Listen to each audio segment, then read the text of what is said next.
What's good, LATD Nation? This is your boy Jay, man. We back in here with another video for y'all. I got my co-host, as always, Rodney, aka RG from the 843, back at you with another video. And today, of course, we're going to be doing our weekly episode review of The Boys, which just premiered last Thursday. Yep, last Thursday. And man, y'all might notice a slight change in my tone of voice because this episode was different. It was wild, even for The Boys. Right? No, like even worse than like the second episode of this season. Yeah, when you had or even worse than the first episode of season 3. Right. That.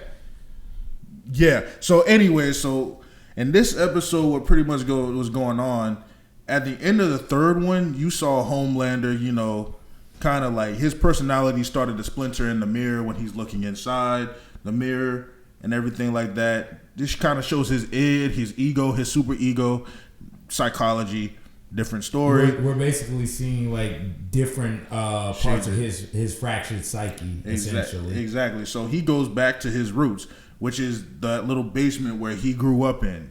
Yeah, like that laboratory that he was raised in. Right. I think they say he was born there too. Yeah, he was born there, raised there, quote unquote, and experimented on. So he figured it's time to go deal with his demons in a weird way and get some get back. Yeah, it was time for him to just go ahead and confront his past, exactly, as he said in his own words.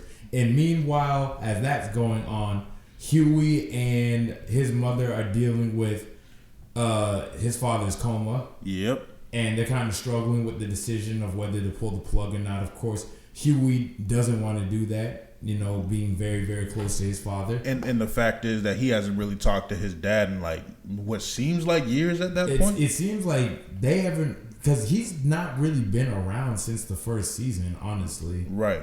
And he's kind of like Simon Pegg has been in the back burner, which... little side note: Simon Pegg was the initial in the comics was the initial inspiration for Huey. I figured I'd throw that out there. That's why he's played as Huey's dad, because he aged out of the role. But anyway, as I was saying, he was just kind of, because they treated him. He was in the back burner mostly because they wanted to say that Huey and him didn't get along because Simon Pegg's his dad wanted to take the money from Vought in season 1. Yeah. Versus Huey wanting to get his get back on A-Train. So that kind of fractured their relationship, because it was shown, or it's really implied, that they had a very, very close relationship up until that point. Right. And that kind of like tore them apart.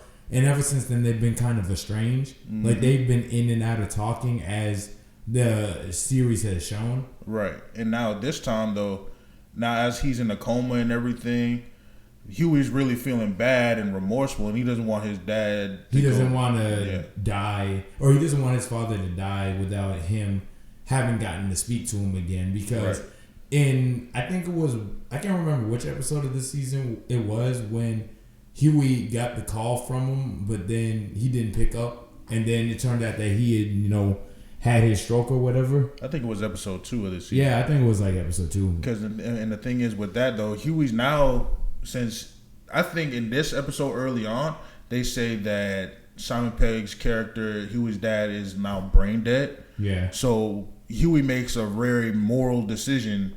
Well, that puts his morality in check because he wants to use Compound V to bring his dad back. Yeah. And y'all already know, Compound V is what gives the Supes their powers and everything. Yeah. And that's been a really more of like a moral center, as far as like the boys themselves, using Compound V to, level the playing field with them and the Supes, or especially, them and the Supes. Because in the comics, they use Compound V outright. Mother's Milk in the comic, or MM, in the comic was even born with Compound V in the system in a really, really messed up way. Because, which I'm glad they, changed that in the show. But, that's always been where the morality of using Compound V is here in the show. It wasn't in the comics, so I feel like that was a good element to put in there. Yeah, and I'm not familiar with the comics, so this is news to me, honestly. Right. So, but I am. Anyway, so yeah, that's why I feel like that it was good to bring that up, because Huey before, he was all anti-Soup on Butcher's side about this, but now since that he wants to save his dad, the script has kind of been flipped a little bit, essentially. Exactly. No, which is understandable. I can't necessarily blame him. I agree. And it's gotten to a point to where, you know, because previously I think it was episode 3 where and A-Train met. Yep.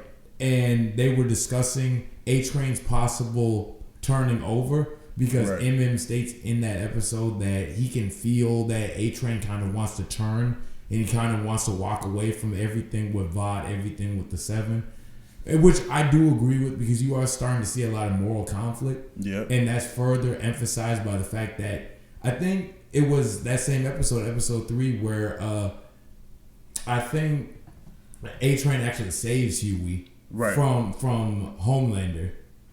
Yep. Okay. That whole scene in episode 3. That scene was crazy. I don't want to sound I don't want to sound morbid when I say that, but that scene had me rolling on the floor laughing. Yeah, the ice skating scene. Yeah, because it's like the whole thing just to begin with. You know, like not because it's genuinely funny, but because it's like, what just happened? You know, the shock of it all. Like, it was just wild, because it's like this one little thing triggered all of this.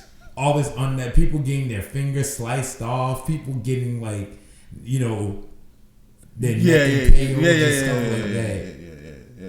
Probably shouldn't say that for the, you know, YouTube. That would be all right. Yeah. Okay. But pretty much think of it like every Mortal Kombat fatality you can think of, it happened here. Ironically, more or less. With Homelander, of course, you know, he's in Mortal Kombat 1. So bro, and I've been beating the brakes off him as Omni-Man. I couldn't wait till he got released. So anyway, it's like A-Train, I really like his development, because this has been a long time coming, you know, because he's always been seen as like a sellout. Thank you. I was going to say kind of like somebody's boot, basically. Exactly. I was going to say kind of like Deep, but the thing is, Deep is he's just a weirdo, which in this episode, we'll get to that later on. For sure.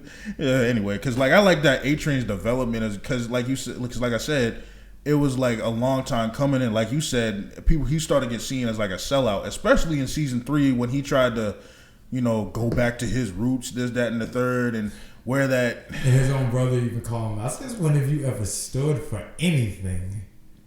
Yep. His brother's the only one that kept it real with him. I mess with his brother for sure. Oh yeah, and I like him. And I don't blame him for being as mad as he was. Being disappointed, because it's like, I raised you with the right values. I raised you to empower your community, to give back, and you have pretty much become everything that I told you not to be. Despite everything that I instilled within you, and now you got the audacity to come around my kids, which is and lie to him, by the way. Yeah, exactly. Try to tell them some story about how he saved these people, and he's like, "When have you ever saved anyone?" Right. It's like, get away from my kids. Yeah, and that's the thing. A-Train deserves every single bit of it, but I like the fact that they're making him have a conscience. I like that he's starting to show a lot of regret, because in the earlier seasons, A-Train just seemed like so devoid of any type of guilt or any sort of like responsibility that it was a lot easier to hate him then. But now that we're kind of seeing sort of a more sympathetic, like he's remorseful, I really like what they're doing with him, and I like how they're kind of shifting the whole like character arc, the whole like storyline with him and Huey in a way to where it's like kind of subverting expectations, because before it was kind of like this, you know, one note sort of I want revenge thing, but now they're kind of starting to work together. You can tell they don't really like each other, but like, they're willing to at least sort of work with each other. A-Train wants to absolve himself of guilt, and he thinks that doing this favor to Huey, getting him the Compound V, is gonna, you know, kind of, you know, not redeem him, but it's a start. But basically. It's a start, exactly. Because the thing is, you can tell that A-Train is starting to feel some type of way about everything that's going on, and in the way that they're treating everything that he's done. Exactly, because the thing is, while Deep is getting everything he wanted, he even got redemption from, you know, from what he did to Starlight and everything, but yet A-Train hasn't really done any. Well, yeah, he has, because, you know, the Compound V, treating Compound V kind of like, you know, certain substances, you know what I'm saying? And so that was probably the only stain because on his resume, quote unquote, and then how he got rid of Blue Hawk and everything like that. Oh yeah. But overall, he's been kind of shifting a little bit since really early season 3. Exactly, because and the thing is, you could argue that he's more disrespected than he should be by the 7, or especially by Homelander and everything. Yeah, because he's been in the 7 for a while. Like he's been in the 7 for years at this point. Exactly, and he still doesn't have any respect or any sort of like. Because even Ashley tries to disrespect him, which I mean, it's like, who are you to disrespect anybody anyway? Because we already know you don't like Ashley for nothing. Stand. I actually hate her less in this season because the first few seasons I couldn't stand her. Yeah, probably because she just ain't in the season that much. Which I don't mind. I think that's a good thing. Yeah, I agree. I think that's a great thing. But one of my favorite Ashley scenes to this day is still when Homelander making her take the wig off. He said, "What wig?" And Homelander's like, don't play dumb. Like, and the thing is, so where that came from, another comics, trivia moment. In the comics, like, her counterpart from the comics is pretty much James Stillwell, aka Madeline's counterpart from the comics. She was his protege, and so after everything was going down with Vought in the comics, kind of like similar to how it's going down here, he blamed everything on her. He manipulated her that whole time and blamed everything on her, and she pulled her hair out. That's why she pulls her hair out so much in the show. Yeah. So that's where that came from. Random trivia. Ting. Anyway, so it's like I like that Ashley's starting to be more.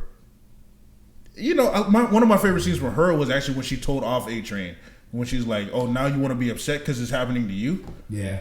No, for sure, most definitely. But yeah, so. A lot of good, interesting storylines are developing. Obviously, we're continuing, Butcher's storyline of, him having months to live because Temp V's, rotting his brain or whatever the case may be. I think Butcher had a standout, Carl Urban as Butcher, I should say, had a standout performance as usual. Mm-hmm. I really like the sort of like tension that is still between him and the boys. Mm-hmm. I think that was really solid. Not too much to say on that for me personally. But I think aside from Homelander, we're gonna get to Homelander, of course. I think the standout moment in this episode in particular, and really just the standout of a storyline, was the whole thing with Annie and Firecracker and everything that's going on with her. I was just about to say. First of all, Firecracker's speech when she was like, when they were doing sort of what would you call that, like a press conference? Or whatever, like a celebrity press conference. Something like, it was just another like celebrity live stream, really. And and the thing about it is that it's like she's supposed to be sort of like this sort of alt-right, sort of radical sort of figure. Right. That a bunch of people will, believe conspiracy theories about. And I really liked how one of the jokes that they made is like when they're calling the celebrities to the stages now, and here we have Kanye West. Which full disclosure, like if you're watching this, if you know me, I'm is the biggest Kanye fan. But even I can admit, Ye, as of the last 2 years, I don't fool with Ye with a lot of the stuff he said and did. So that really made me laugh just off of the fact that it's just like it's kind of true. Yeah, when I watched the show, I was like, man, Rod gonna have a time with this one. And the thing is, I had to rewind it a few times. I was laughing so hard. Because it was just funny. It was just like, it's like they had to go there, of course. Of course I can't be mad at it, though. Of course they did. But yeah, I really like Firecracker. I think she's an interesting villain. I think she's a good foil to Annie. She's kind of the antithesis to Annie. She's everything that Annie is against. And it makes sense that they have a personal beef as well as them, sort of like symbolically clashing.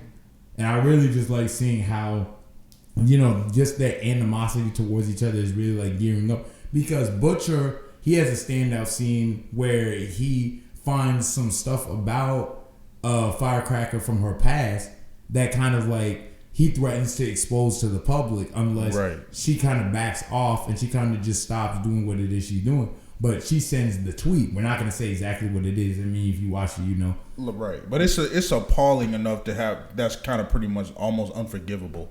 But it really shows you how Firecracker, like just how savvy,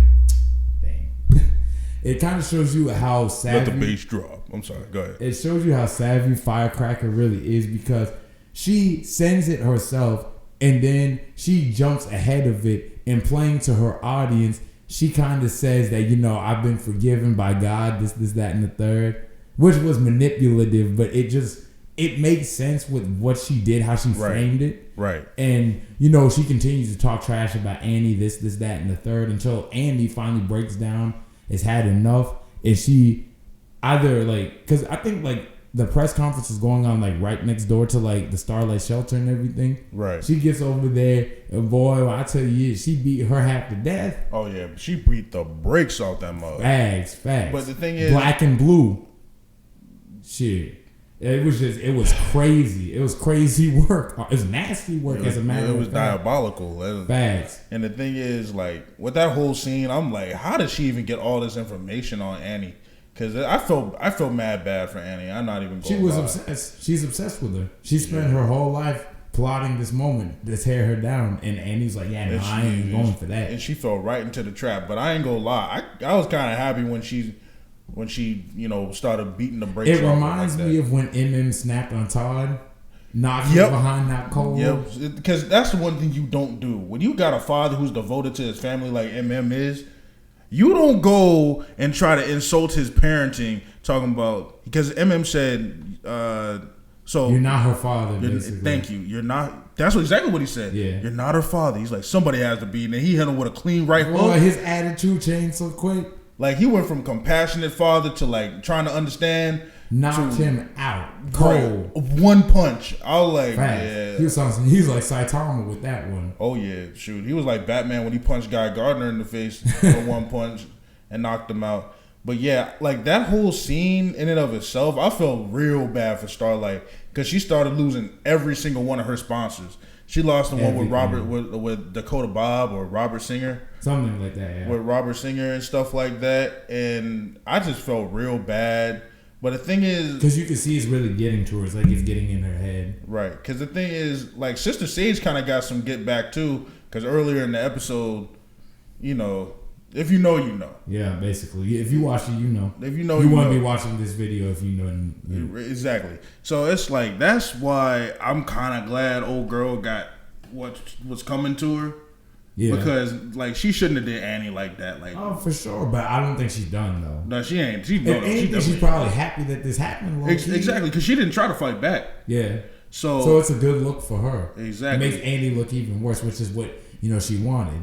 Right. Diabolical work, like you said. Right, exactly. So, but this is when we get down to the nitty gritty. Yes. The thing that we've really wanted to discuss about this episode, the thing that everybody's talking about right now. Right. A scene that is sure to become iconic in the boys' canon. Exactly. First of all, just the amount of blood that is shed in this storyline in particular alone puts almost anything we've seen in the show to shame, if you ask me, because I agree. Just the carnage and just that and just the level of unhinged Homelander has gotten to, it's just gotten to a point where we're clearly seeing that his psyche has gone to a whole nother level of just destroyed and broken. Right, because see as we alluded to in the beginning of the video, he goes down to deal with his demons in a way. Yes. The same people that tortured him, that put him through all this stuff, and the thing really made him the person that he is today. A person, quote unquote, if you want to call him that. You're right. Nah, he a punk. But the thing is, these are the people that messed him up. Yeah, that made him to what he is.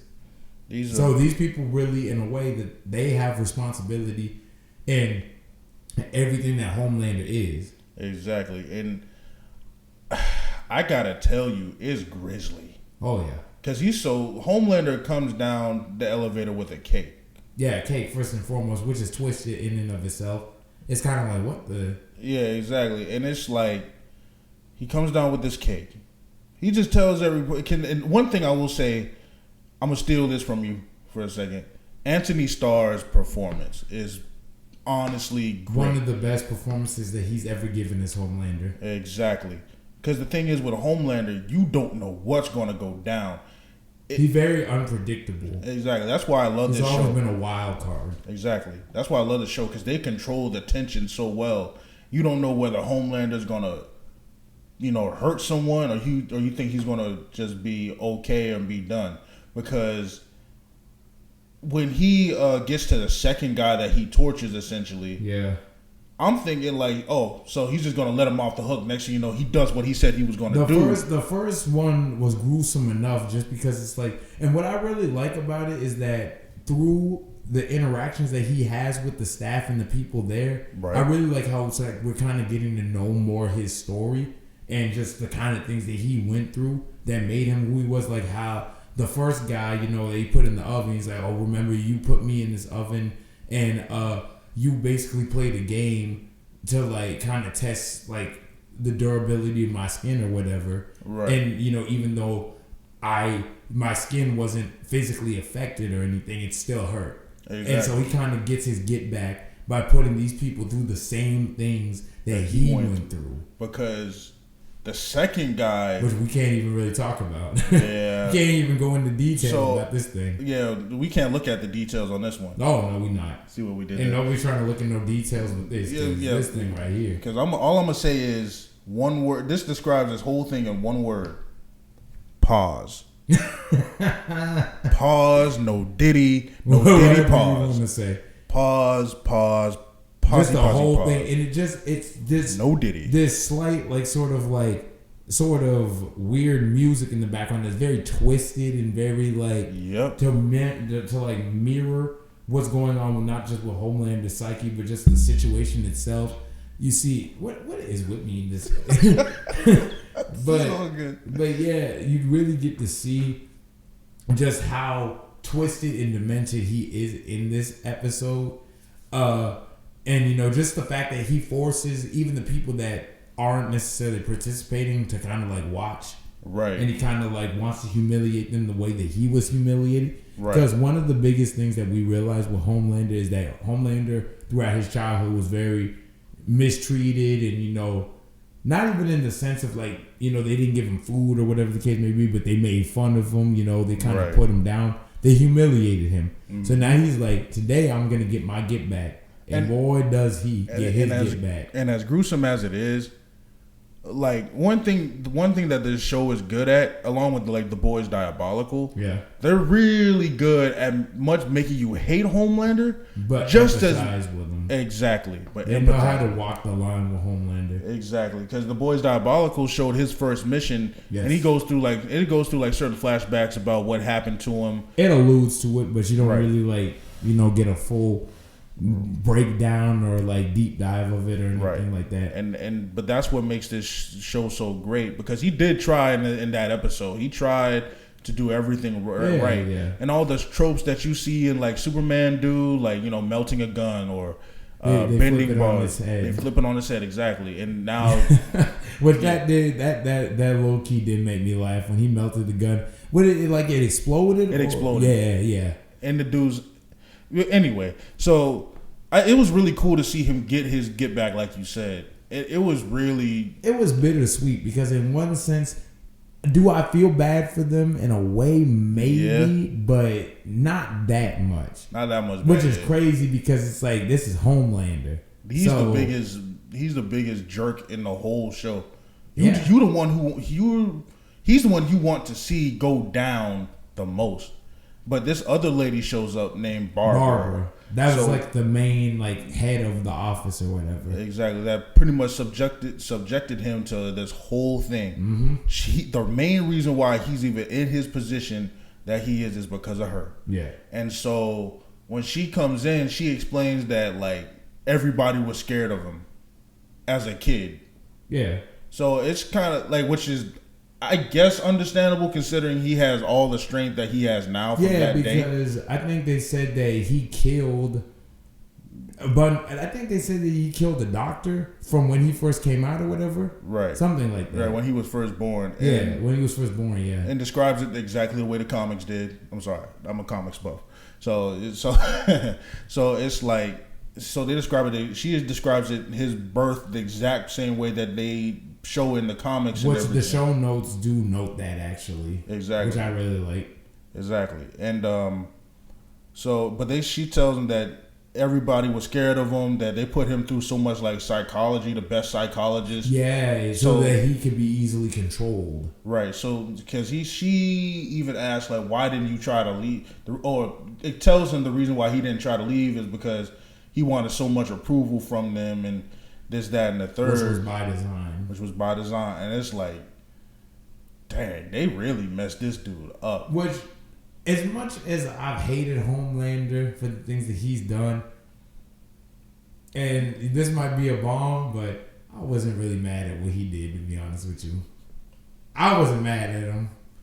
Am I mad at him in general? Of course. I want Homelander to get, what's coming to him. But in this instance, like, hey, go ahead and let that slide. Yeah, like I feel like the first one I can understand that. And another aspect, not to cut you off, another thing I really liked about this was like how everybody kept trying to call him John, but he said Homelander. Because Homelander, for him, he is Homelander. He doesn't want to be remembered or thought of as that same kid that was powerless to do anything. Now he's Homelander, who has all the power. Exactly, which is ironic because he still had all the power to do everything he wanted to do. Exactly, but the mentality changed because ever since he got out and he became the Homelander to the world and, adored and, beloved by billions of people, right? He's got a new mentality and sense of self. Right, that he can now he can do whatever he wants. Yeah. The bully become the bully, basically. Exactly, because the first guy I can understand. Like, you feeling bad for him and as far as that, because he was just doing his job. But the second guy, I'm gonna say that he didn't deserve that. I don't think he deserved that. He deserved some kind of punishment.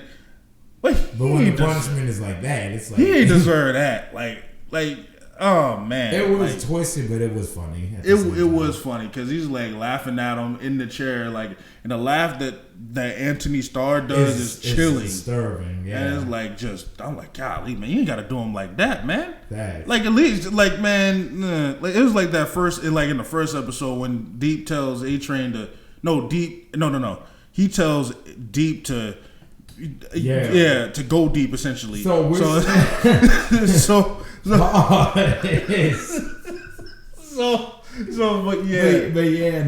that's the thing that I really like is that this season has done a really good job of setting up for the fact that Homelander is so much more mentally broken than he's ever been. Because I don't know if I can imagine Homelander outright doing something like what he said with A-Train and Deep. As far as like the first season or so, I don't know if he would have did that. Nah, he wouldn't have did that. Nah. But now he's gotten to a point where so much has happened, his mind has snapped to where now he's just like this absolute authoritarian. Yeah, I can definitely see that. But overall, this was a great episode. Yeah. A little out of left field that Butcher came back. No, that let Butcher come back with. Yeah, it was a little out of nowhere. But regardless, this was still a good episode. Yes. I can't wait till episode 5, more or less. Oh, for sure. I can't wait to see more of what we have in store. Homelander. Oh, and also, side note, Huey's dad did wake up. Yeah, yep. That's another thing. We almost forgot to mention that Huey's dad does wake up at the end of this episode. So we don't know exactly what the circumstance is behind that. Right. But it's going to be really interesting to see how they interact as a family. Like, did the thing with the mic again. I don't even know. I just can't help it at this point. But the thing is, too, I think in the trailer they did allude to some like zombified figure in a hospital. So we don't know if that's him or not. We'll see. But a little side note. The last thing we see with Sister Sage that she doesn't like being as smart as she is. Yeah, she doesn't like being herself. She asked for a lobotomy. Which is insane. Yeah, and that whole scene, nasty work. They're diabolical.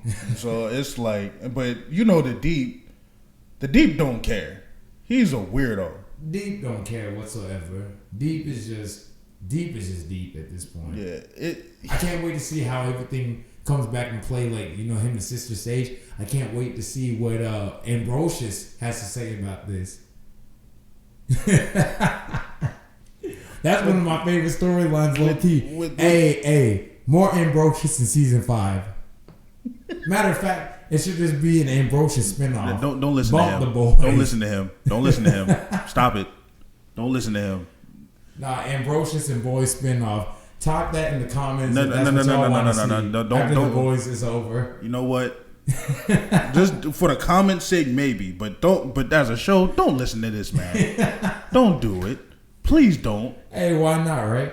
But nah, with that being said, man, we got 50 subscribers. Clap it up for ourselves now. Pat ourselves on the back. Yeah. Side You know note, what I'm saying? yeah, we just reached 50 subscribers last Wednesday or Thursday, I believe. Yep. So, good for us. Pat ourselves on the back. Yes, sir. Better yet, the camera angle. But we just wanted to just say thank y'all. We appreciate y'all. We appreciate all of y'all that continue to like tune in and for real, kind of take time out of your day or whatever, even if it's for a minute or two. We appreciate y'all's support, and we got a little something special coming for y'all. 50 subscriber little special video. Yeah, you get to know a little bit more about us, man. But no, for real, we thank y'all. Yes, so much for very 50 much subscribers. So. Whether you subscribe, whether you just follow us on Insta, whatever the case may be, appreciate y'all. We're gonna keep going. It's only up from here, and we're just gonna keep just doing our thing. We're gonna keep climbing this mountain. Thank y'all so much. But yeah, just know 50 subscriber special coming very soon. Be on the lookout for that. Yes, sir. But overall, what would you give this episode? Heat.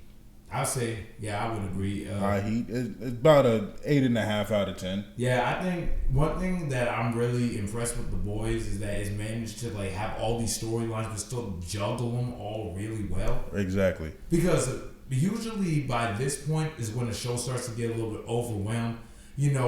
Game of Thrones because this is confirmed to be the second to last season. Okay. And so, this is usually that point where shows kind of start to struggle with that sort of inevitable conclusion, but I'm happy to say that The Boys is still as strong as ever. Right. It doesn't seem to show any signs of slowing down, because as great as a show is, we've seen that sometimes it doesn't always stick the landing. Look at Game of Thrones. Widely considered to be one of the greatest shows of all time, had people say about 6 really, really good seasons, an okay 7th, and an 8th season that most people hate. Most people don't like the ending of that. So that's an example of where something failed to stick the landing despite being as critically acclaimed as it was. Right. And so that kind of did affect its legacy in retrospect. Not to say that people don't still love and appreciate Game of Thrones, but that's kind of a blight. But on the opposite end, we have a Breaking Bad, which only seem to get better season for season, which we're going to talk about Breaking Bad. Definitely. That's coming for sure. Yeah.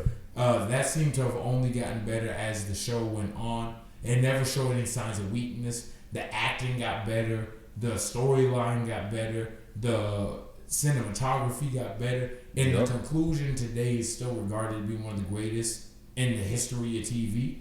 Where do you think The Boys is going to fall as far as these two, opposite ends of the spectrum of the extreme, basically? Probably You think it's going to be in the middle, or do you think it's going to be firmly one or the other? I want to say in the middle. You think so? I want to say in the middle. You don't think it's going to really stick the landing like a Breaking Bad did? See, my thing is, it can, but I think it's just me. I feel like this should have been the last season. Because already know how much crazier. Mainly just because how much crazier can this show get? Yeah. Because I thought season 3 was crazy. To be honest with you, and not to cut you off. Yeah, you good. I think that this season is kind of sort of building towards this big sort of really crazy moment, maybe, or set up for craziness, all out chaos in season 5. Yeah, that's true. Because the show Snowfall on FX or in Hulu, great show. Watch it. We'll talk about it eventually as soon as somebody starts watching the show. So probably another 5 to 10 years. All right, that's wild. But because season 5 was widely regarded as probably the worst season in that show, but it was more of a more of a build up to what was to come in season 6. Which sometimes a show doesn't need, to be fair. But not every show sticks to landing the same way. Right, but I feel like it will. If my hunch is right about the source material and stuff that they're getting in this show and stuff from, I feel like it'll stick the landing pretty well. Yeah, no, I agree. I think that at this point they've shown us that they're very capable. Eric Kripke, he knows what he's doing. Showrunner. Definitely. The actors are fully committed. They're not dampening in terms of their enthusiasm, in terms of their passion for these characters, for these storylines. So I expect greatness as we go further into this second to last season, the penultimate season. Mm-hmm. And I really just expect them to just keep, maybe not necessarily outdoing themselves, but keeping consistency. Keep that consistency. Yeah, I get that. Yeah. But yeah. What would you give it? I would give it the same heat. I think it was a great episode. I think it did exactly what it needed to do. It kind of helped rev the tension up. And it just is kind of building a lot of promise for what's to come as we cross the latter half of this season. Right. Well, and with that being said, y'all, we appreciate y'all for tuning in. Thank you so much once again for the 50 subscribers. This has been your boy Jay. And this has been Rodney. And we are LATD. Remember, look at the details. Peace.